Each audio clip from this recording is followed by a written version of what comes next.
Hi, welcome back to the Harpreet Singh Show, and you're watching Tania's Truth Talk. And before the commercial break, we were talking with my friend Brian McConaghy, the founder of Ratnac. So, Brian, I mean, before the commercial break, this was some pretty heavy stuff that we were talking about. And, you know, it's amazing after all the years that you've been doing this, that you're sitting across the table from me as sane as ever. I mean, in my opinion, that's only the Lord, you know. Speaking of the Lord, what would you say is what really rehabilitates these young girls that you're rescuing, Brian? Yeah, I wouldn't be doing this if there wasn't a sense of hope. I mean, it's easy to present this whole issue and you just want to give up and walk away from it because it is overwhelming. But the thing that drives me is there's profound hope, and we see changes in lives. And really for me, the most exciting thing is to watch transition of life as they start to normalize and become real human beings again, as these kids recognize they have value. Now we can do the medical stuff and the psychological counseling and all that kind of stuff, and that'll cobble together a life. Right. What really restores these kids is understanding, and the expression I use is a teenage one, which is appropriate for these girls, is the understanding that they are to die for.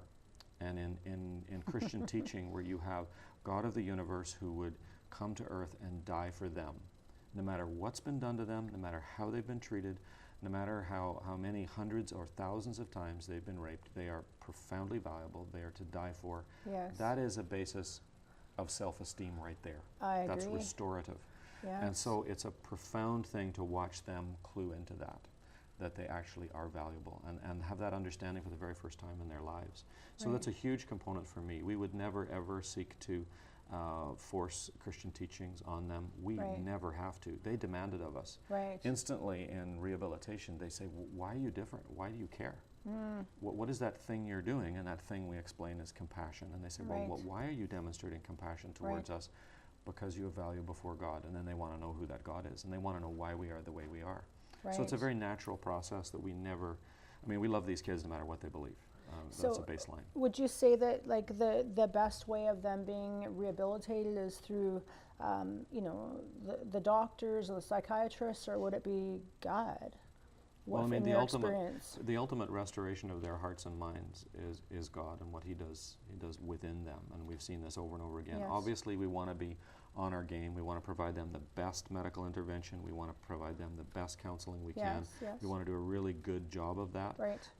Having said and done all that, yes. Really the restoration comes and the hope and the joy, and yes, there is even joy in this process when we're done. Yeah. That restoration comes from knowing that they are loved by a God that made them and knows them personally by name, and they are valuable. I agree. I mean, with myself as being a former human trafficking victim, it was the Lord that healed me. I told my son the other day, I said, you know, I've got a man that thinks that I am to die for. And he goes, Mom, who is he? I said, Jesus. Exactly. You know, I'm going to be planning a trip to India, and I have people say to me, well, Tania, why aren't you concentrating on the people that are in your own backyard? So being that you're a police officer, former police officer here, and you have seen a lot of human trafficking in Canada, you must come across the same question of people saying, well, Brian, why are you worrying about the kids in Cambodia and not in Canada? And what would your answer be to that? Yeah, it's a very legitimate question, because human trafficking is everywhere, and no one has a monopoly on suffering.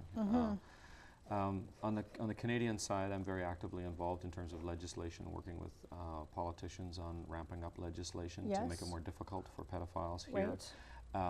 Working with police agencies in terms of training and awareness, working with communities, all that kind of stuff. It's not my primary focus, though. My focus and where I'm comfortable working is Cambodia. Okay. And the reason that that's such a powerful draw for me is because these kids are like product. They don't have human rights in the way that kids here do. They do not have families to support them. I mean, here, no matter how tragic life is for human trafficking victims, they have some expectation and hope of police that are going to be on their side to help. medical services that will intervene if they see abuse or whatever else, families Yes. often that are supportive, social services, all those networks are there. Yes. I'm not saying they function perfectly by any means, but Right. they're there. Right. In Cambodia, there's nothing. Nothing. It's a vacuum, which is precisely why pedophiles travel across the world to get there, because the children are undefended. That's a very compelling case for me Right. in terms of, okay, if nobody's protecting these kids, somebody has to, and I want to intervene and do that.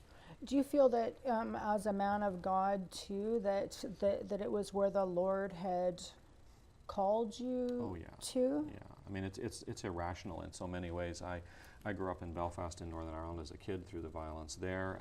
I emigrated to Canada. My adult life has been spent in Canada. Like, why on earth would I be called to a country as obscure as Cambodia? And yet, it's second home for me. I absolutely love the place. I love the people. I've dedicated my life to trying to help children there. I quit the RCMP in order to help children there.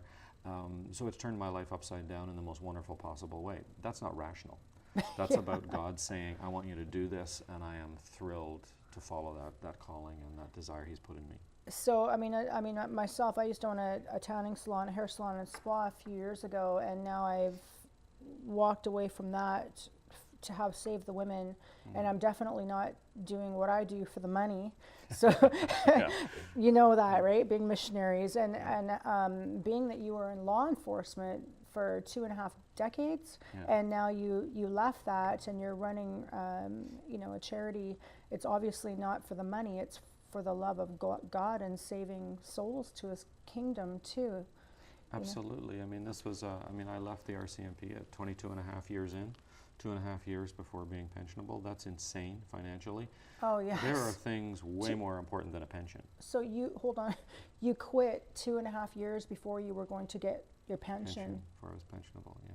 That's really walking in obedience with God. Yeah, and I mean, God had to speak very clearly for me to do that, because I'm not stupid. And I have kids, and there's school, and there's bills, and a mortgage to pay.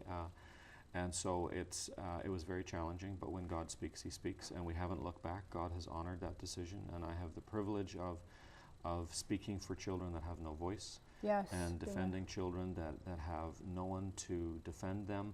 There is no higher calling for me, and I can hardly remember being in the RCMP. This is where I belong. It's interesting that you say that, because you can have a really good job and keep yourself busy, but they say if you enjoy what you're doing for a living and it gives you purpose, you're never working another day in your life.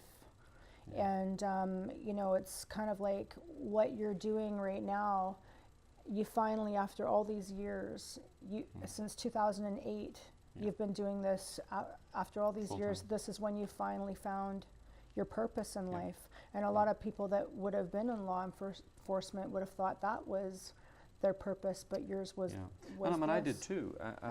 I didn't realize that the years spent in the RCMP, I now know were simply the training that I needed to cope with what I'm dealing with now. You can't deal with this stuff. It's ugly stuff. Yes. So it's all valuable time. God wastes nothing. It was all absolutely planned out in that way, although I didn't know it. But now I have the thrill of working with these children, and it's a wonderful, wonderful place to be. And it boiled down for me thinking, am I going to be happier someday sitting in some old folks' home or on my deathbed in a hospital with a big fat pension and RRSPs, or am I going to be happier lying in that same bed just before I die thinking there's hundreds, maybe thousands of girls, young women now married with their own kids with lives and hopes that wouldn't have had hope otherwise. Well, that's a no-brainer. There's many souls that are hanging in the balance, right? And the money's not going to go with us when we die, and one day every knee will bow. Yeah. And I think the Lord's going to be saying, good job, good on you. Yeah, I hope so. But for me, I don't view it as a sacrifice. I view it as a privilege. Absolutely. There's way more important things than money, and I really do count it a privilege. And the kids themselves in Cambodia, they say, why do you do this? And how do you cope with this? And they ask all these very deep questions, which is very challenging from these kids, given what they've been through. And, right. And it's a thrill for me to say, well, look at you guys. How could I possibly do anything else? You're beautiful, you're educated, you're stable, you're moving forward with your life. How could I stop? Yes. And they all think that's a wonderful answer. And they're teenage kids, so they all sort of pat you know, they kind of do this. Oh, that's wonderful, that's lovely. And it's so sweet because it's a normal relationship, and they're Yes. seeing that they have value, even from a middle-aged white guy that they are trained to be scared of. Oh, That yes. they're, to be able to teach them that there are some middle-aged white guys that would actually cherish them and love them, Love them. and be like a father to them Wow. is a privilege Yes. that eclipses anything the RCMP could ever give to me. Not that it was a bad career, it was a wonderful career, but Right. I'm where I belong. Thank you for coming on the show, Brian. It's a pleasure, thank you. Well, there you have it. We were with Brian McConaghy, the founder of RATNAC. Thank you for watching Tania's Truth Talk on the Harpreet Singh Show. Tune in next week. There's more great stories to come.